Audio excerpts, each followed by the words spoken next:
বগুড়ার সাথে এবং বগুড়ার এই মানুষগুলোর সাথে আমার আত্মার সম্পর্ক রয়েছে এবং আমি বিশ্বাস করি এই মরহুম আরাফাত রহমান কোকো তিনি রাজনৈতিক পরিবারে অংশগ্রহণ করেও তিনি কখনো রাজনীতির সাথে জড়িত ছিলেন না। তিনি সবসময় খেলাধুলাকে পছন্দ করতেন, নিজে ক্রিকেট খেলেছেন এবং বাংলাদেশের এই ক্রিকেটের আজকের যে সুদৃঢ় অবস্থান তার এই কারিগর ছিলেন এই আরাফাত রহমান কোকো এবং তার হাত ধরেই বাংলাদেশ ক্রিকেট পেয়েছিল। বাংলাদেশ ক্রিকেট বিশ্ব মানচিত্রে বিশ্বকাপ ক্রিকেট খেলেছে এবং আমরা বিশ্বাস করি এই মরহুম আরাফাত রহমান কোকো আমাদের বাংলাদেশের একজন ক্রীড়াঙ্গনের উজ্জ্বল নক্ষত্র হিসেবে প্রত্যেকটি ক্রীড়ামোদী মানুষের অন্তরে বিরাজমান রয়েছে এবং আজকে এই আরাফাত রহমান কোকো ফুটবল টুর্নামেন্টে ফাইনালের যে শুভ উদ্বোধন হচ্ছে, আমি ছোট্ট করে একটি কথা বলতে চাই।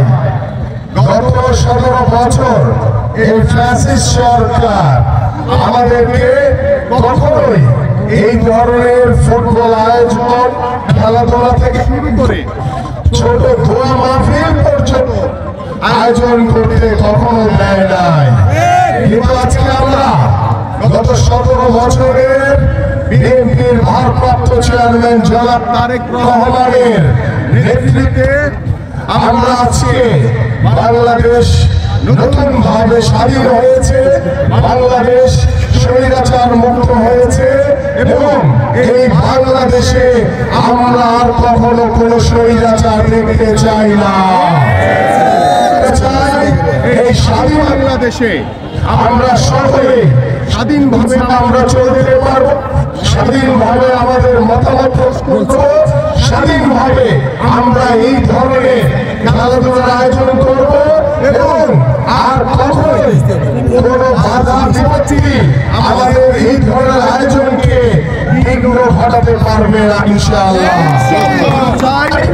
সকলে ঐক্যবদ্ধভাবে আমাদের একটি লক্ষ্য, সেই লক্ষ্য হচ্ছে একটি অবাধ সুষ্ঠু নির্বাচন, যে নির্বাচনের মাধ্যমে বাংলাদেশে জনগণের সরকার প্রতিষ্ঠা হবে এবং সেই জনগণের সরকার বাংলাদেশের জনগণের কথা মতো চলবে এবং সেই বাংলাদেশের জনগণের সরকারের নেতৃত্ব দিবেন আমাদের বিএনপির ভারপ্রাপ্ত চেয়ারম্যান জনাব তারেক রহমান।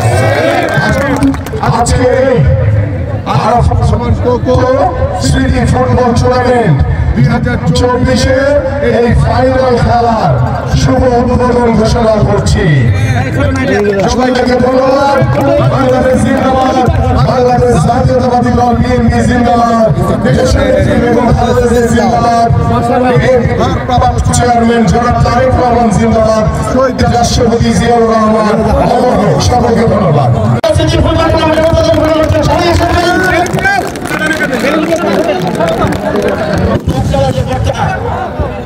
ধন্যবাদ সবাই মাঠে বাইরে